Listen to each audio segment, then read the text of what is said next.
here on Grind City Media. He's Michael Wallace. I'm Lang Whitaker. We are live inside FedEx Forum. It's Halloween, or should we say Jalloween? Jalloween. We both represent. Tonight's the Jalloween T-shirt giveaway.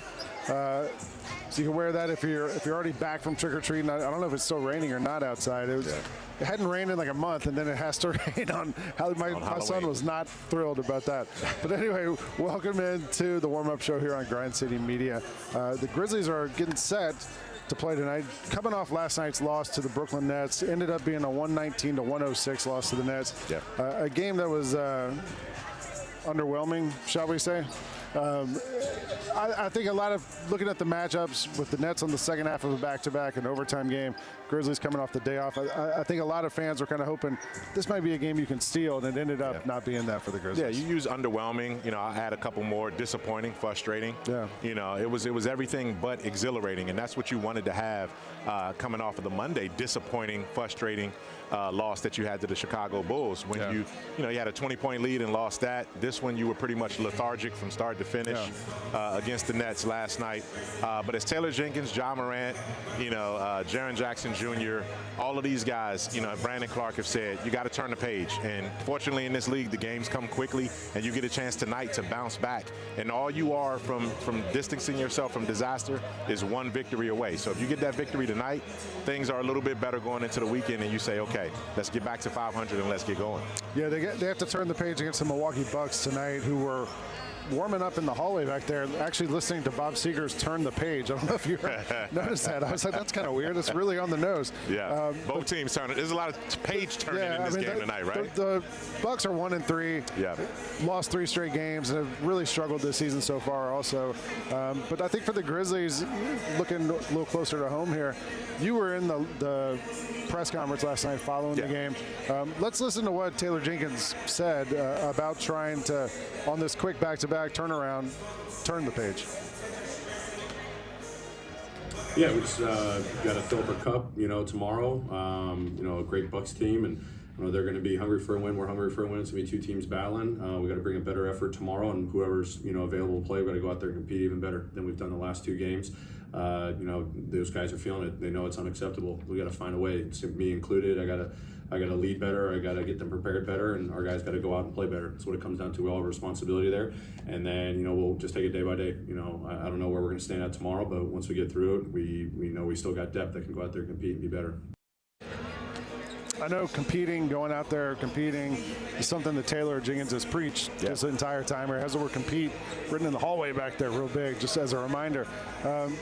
What was the sense you got from him tonight pregame? He seemed pretty upbeat to me and seemed like he'd turned the page, but I guess that's what a coach does, right? And you have to. You got to set a tone. And I think from the very beginning of his pregame press conference tonight, he set the tone. He came out a little bit joking and jovial, congratulating guys and looking forward to Halloween. And, he was asked what was he going to be for Halloween, and he said, I'm trying to be a coach, right? He's going to try to coach and do a better job tonight. So, he kind of took it all in jest, and, it's tense.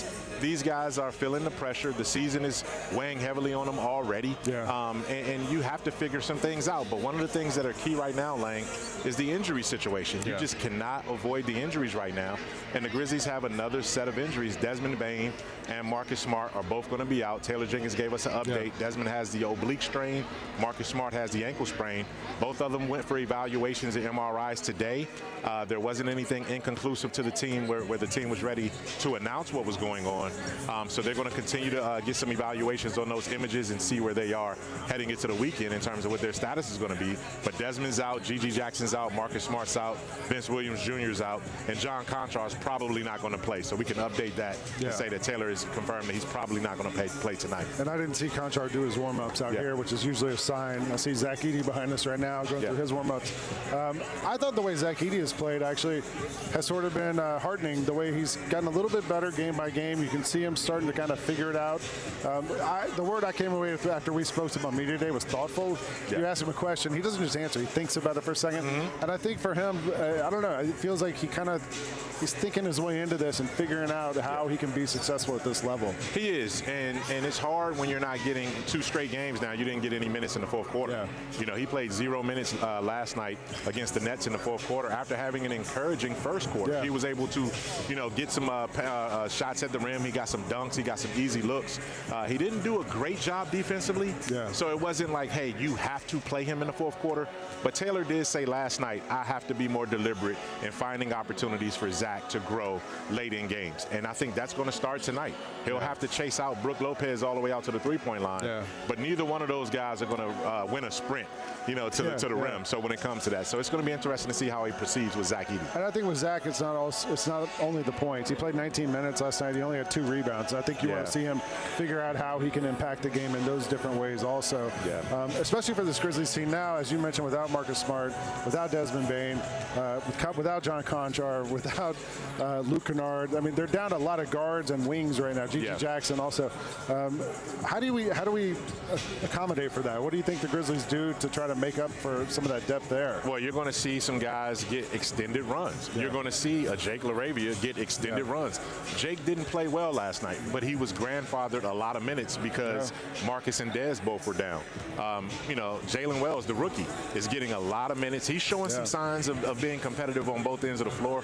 He's not afraid to knock down big shots. So that's going to help him too. So not only is the big fella behind us, Zach Edey, going to be or have a more deliberate role tonight, you can expect to see Jalen Wells play a heavy ton of minutes in the rotation, because that rotation, people have talked about it. It's going to be condensed now just out of necessity because not as many bodies are available. We should talk about it. Jaron talked about that after the game too. Yes. Like, the minutes, Taylor's trying to figure out how to squeeze in 6 games in 9 days without overwhelming everybody with the minutes, but still give yourself the best chance you have to win. It's been a topic of conversation. We can listen to this clip of Jaron here talking about it. Everything's a dance, man. Like, playing time, chemistry, you're right. It comes from being out there, but at the same time, you have to do what's right for yourself. And everything has its season, everything has its wave, everything has its build-up. And there's so many people involved in making sure you're in the best position to win. It's not just one person. There's so many people here that no one talks to who are involved in making decisions for that kind of stuff, and they do a really, really great job. So I trust what they say. They've been doing this for a long time. A lot of people studied to give the info so that we can make the right decisions. I like that line, it's a dance, because there's lots of moving parts. Yeah. If it was just a binary thing, you do this, you do that, it'd probably be a lot easier, but that's why these coaches get paid the big money, because there's lots of things to take into account. And it's a lot to unpack there with what Jaron was talking about. I mean, he alluded to the fact that, hey, look, yes, a lot of things can be true, right? Yeah. Should fans want to see more of the star players in the rotation and the lineups than they've seen? Like, neither one of these guys are averaging in the 30 minutes yet.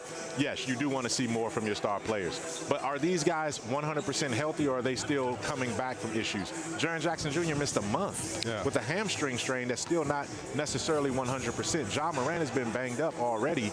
I don't know if he can handle that kind of workload. Plus, you're playing on a back-to-back.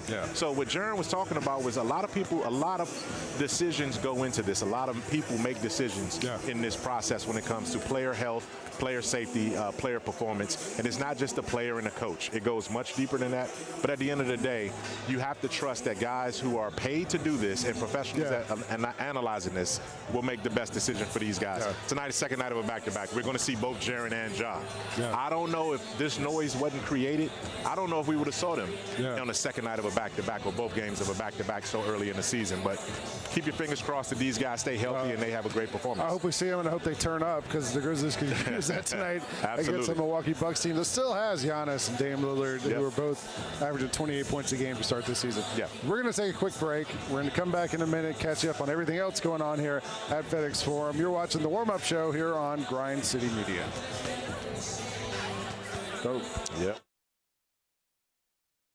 We got to talk about Scottie Pippen Jr. Scottie has inked that contract, and he is now officially off the two-way. He is a member of the regular rotation. Well-deserved, from my opinion. Like, he straight up earned this one from all the time put in last season with the injuries to Summer League. Hey, Grizzlies fans, be sure to tune in to Grizz Beat, where the panel and I break down all things Grizzlies and take a look at the rest of the NBA as well. The show is live every Wednesday, 2 p.m. on YouTube at Grind City Media and the official Grind City Media app. It's a dinosaur draft. Give me Littlefoot. Littlefoot's a great pick It in your is alternate damn reality. right. in your fake dinosaur draft, because you don't believe in real dinosaurs. Give me a velociraptor. It's so cute and so scary.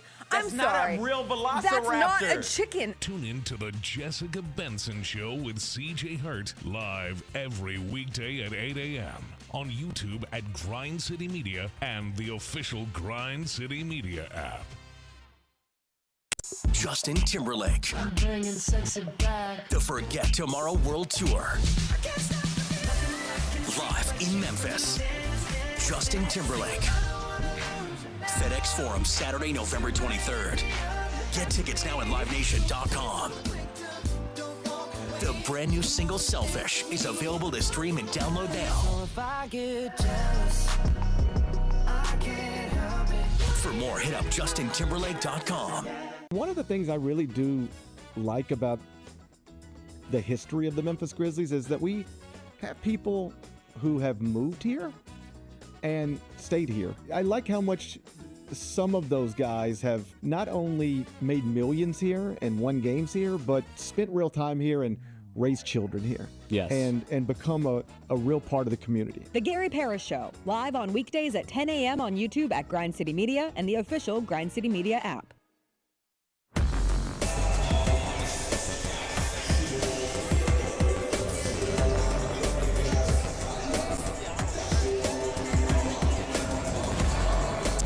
What's up? Welcome back to the warm-up show here on Grind City Media, on Twitter and YouTube and everywhere else.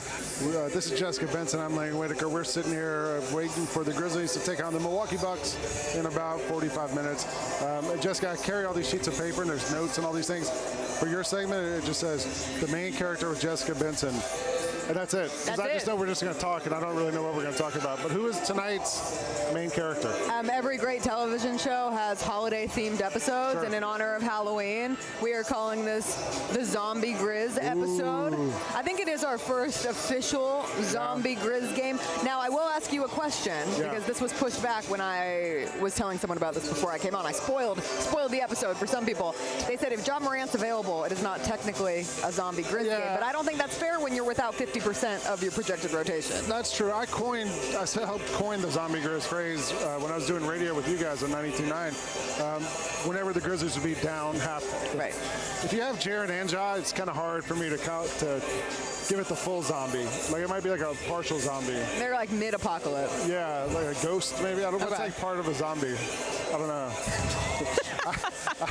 I give it something. There's John Moran out there warming up. And that right is now. a good sign. That is a good to sign. see. Yeah. Coming off of last night's game, if there was any question if John Jaren would be available on the second night of a back-to-back, both addressed it after the game last night, and it'll be good to see them out here, considering that you will not have Marcus Smart and Desmond Bane, at least for tonight, as the team awaits what that imaging looks like. Yeah, hopefully we hear something over the weekend about what that turns out to be. I thought Ja last night, like coming off the thigh soreness, didn't quite have the explosion we're used to seeing him have out there, the explosiveness. Like he was still getting to the rim. Just, I think he finished 5 for 15, but he almost had a triple-double. Like he still impacts the game in a lot of ways.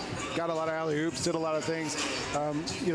Players who are that great can still have their impact without making every shot they take. And energy-wise, you saw at the end of that third quarter, he was the one really setting a spark after baiting Keon Johnson into a tech. And it was a double tech, but one he was willing to take because Keon Johnson was going to get taken out of last night's game. And ultimately, the team falls short in that fourth quarter, especially offensively. Things really went haywire for them. They finally won a third quarter, though. If they could win a third and a fourth +4 tonight in the against third, the Bucks. I do find it interesting, though, matchup-wise. Like, these are two desperate teams. And, you use the word desperate 5 games into the season might be a little hyperbolic, but it does feel that way for a Bucks team that has 1 win on the season, a Grizzlies team that has just 2. And for the Grizzlies playing at home, to have those 2 losses on the home court to 2 Eastern Conference opponents, not anticipated to participate in postseason basketball this year, it's tough. This would be a nice way to end the homestand. It would. Then they go off this weekend to New York or actually Brooklyn and Philly. Then they're back here next week. But hopefully they can leave this little stretch with a win, make us all feel a little better. We want more treat than trick. Fair to say? Yeah. Very fair to say. Appreciate you, Jessica Benson. Thanks. You can catch her on 92.9 ESPN as the Grizzlies take on the Bucks in 45 minutes. We're going to take a break for a quick second, and we got another guest coming in here. This clip is going to explain what our next guest is doing here.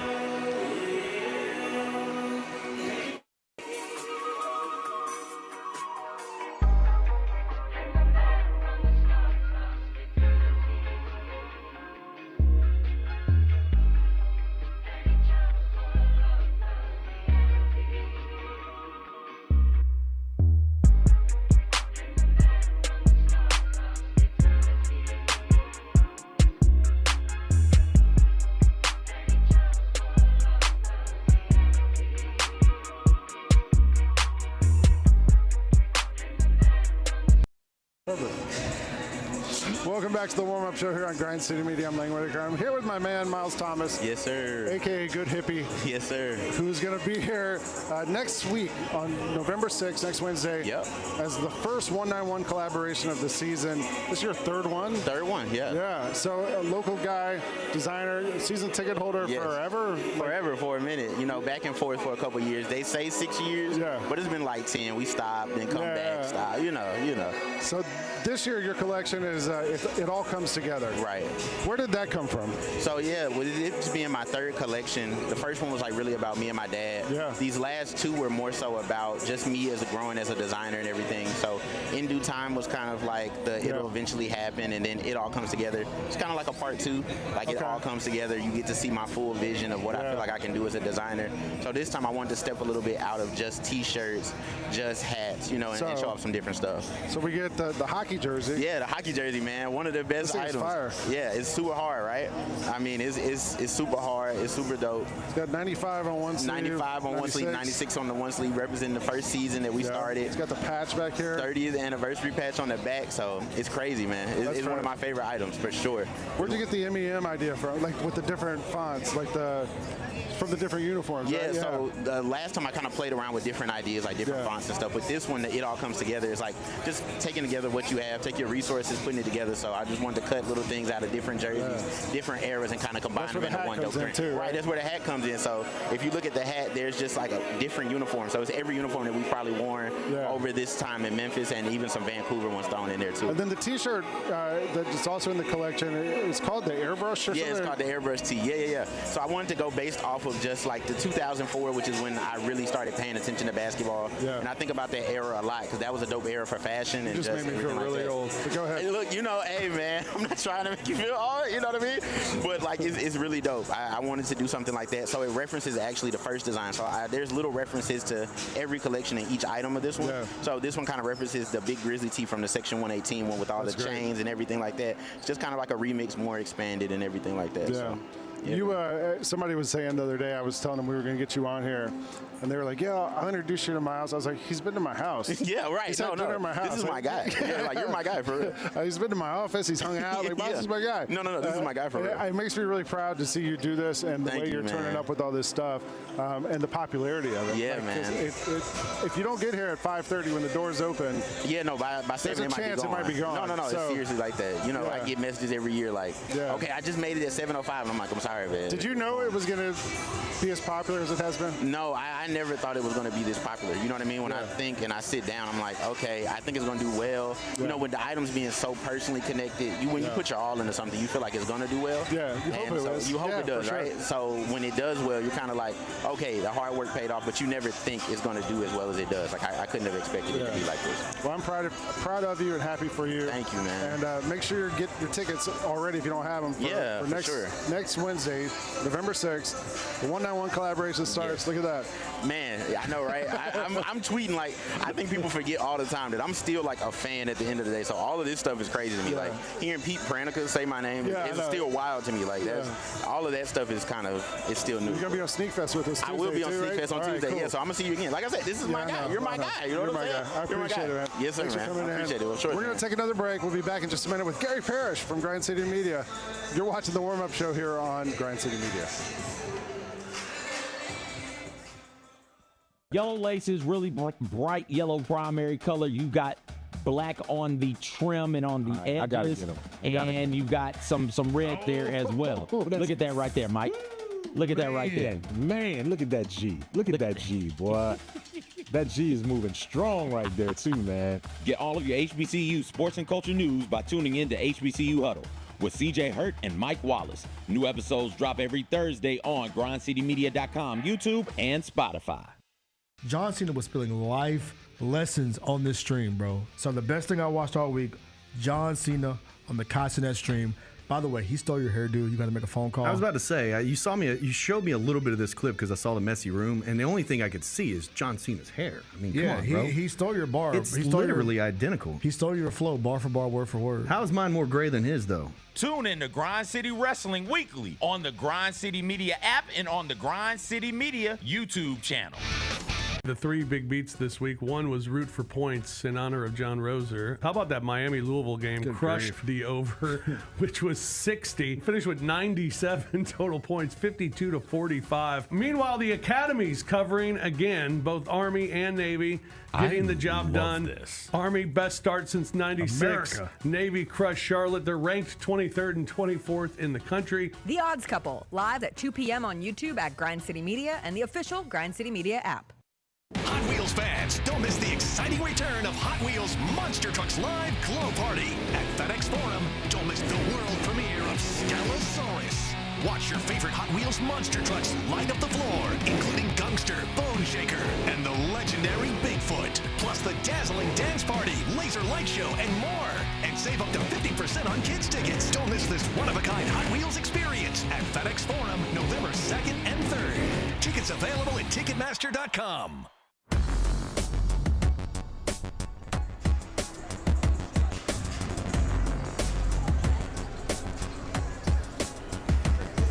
What's up? Welcome back to the warm-up show here on Grind City Media. I'm Lang Whitaker, and now I'm joined with the host of the eponymous Gary Parrish show, Gary Parrish.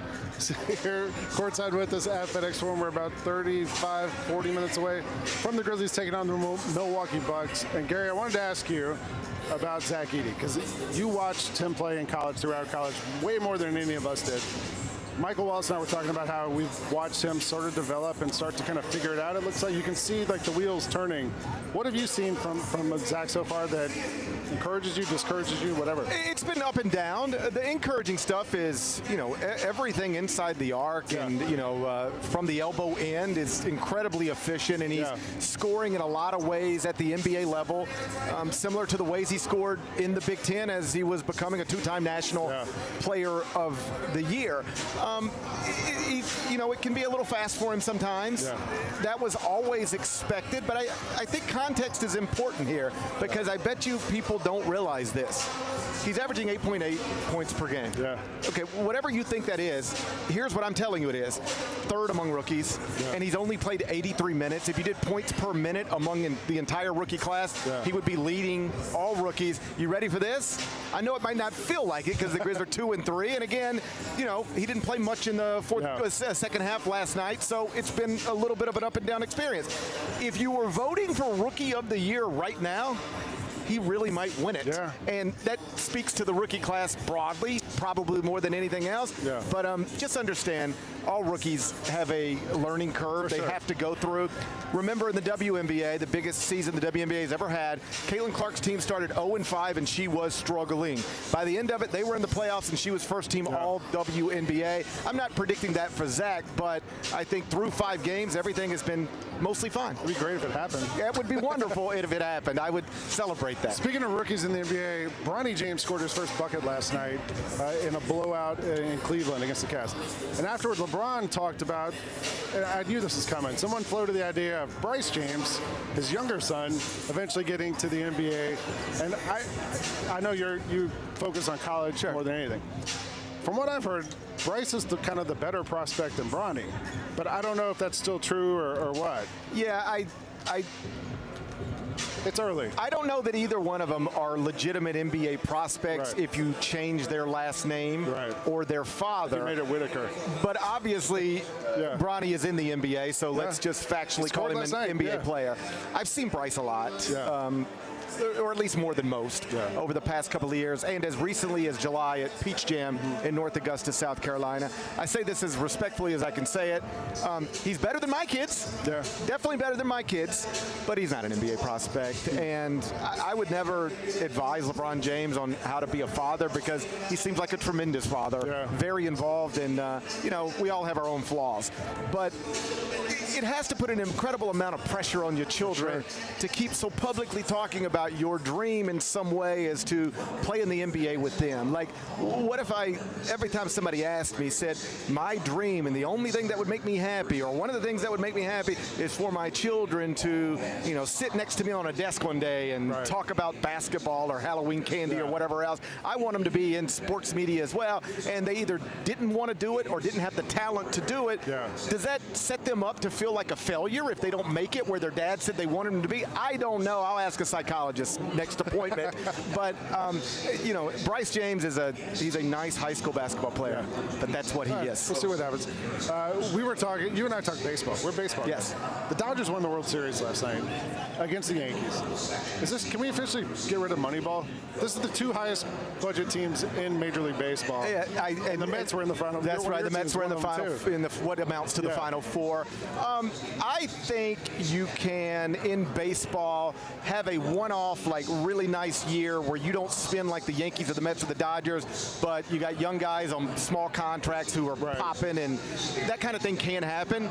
But if you want to consistently compete at the top, you need to go out and have Mookie Betts and Shohei Ohtani and Freddie Freeman, or, on the Mets side, Francisco Lindor and Pete Alonso, or, with the Yankees, Aaron Judge and Giancarlo Stanton.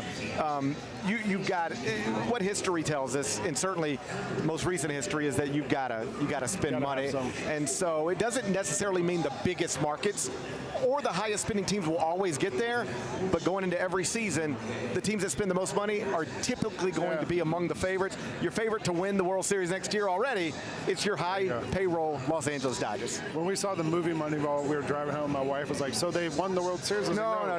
They never actually won. Right. They were good. It got interesting, but that's where it stopped. They're okay. Then they lost to a team that spent more money. It's Halloween. I don't know if you saw this video earlier today. The Hornets released this. They scared LaMelo Ball, and this is pretty awesome. Watch this. Watch the clip here. Just have this clown waiting on him right around this corner, and watch his reaction. And then he can't even make it up the stairs. I was thinking, what would scare you the most? Well, that right there would scare me. I don't care how old you get, somebody screaming at you when you don't expect them to be there is rattling. Now, you can recover from it a little better when you are older as opposed to when it happened to my 7-year-old about an hour and a half ago. He was startled for a good 3 minutes after my middle guy jumped out at him. But, I think that's terrifying for anybody. You walk around a corner, you don't expect anybody to be there, somebody's yelling at you, then you realize it's clowns, you don't know where that's going. Clowns are terrifying. I mean, they can be. I've met these. I never had too many terrible experiences with clowns, but still, I've seen the movies. I know what they're capable of. Birds too. I don't like birds either. Birds are capable of some wild stuff as well. Fly at you and pull a vein out of your neck and fly away. Well, I've never seen that with my own eyes, but again, it's probably on YouTube. It's on YouTube somewhere. Grizzlies need to win tonight. Yes. Tough loss last night to the Brooklyn Nets against a Bucks team that's lost 3 in a row. Give me one player you're going to watch tonight for the Grizzlies you want to see something from. Ja Morant. I mean, I sit in the studio all college basketball season, and we come up with questions like, who's going to be the expert? What's the key to the game? And all that kind of stuff. And I'm always like, the key to the game is typically the best players. You ready for the key to this game? It'll be Giannis and Dame and Jaren and Ja. And, if who can get 60 points out of their duo? Maybe that's the key to the game. So, obviously, it's been a talking point throughout this early season. The approach with Ja and Jaren, neither one of them are playing even 28 minutes per game right now. In Philadelphia, Tyrese Maxey's averaging 42.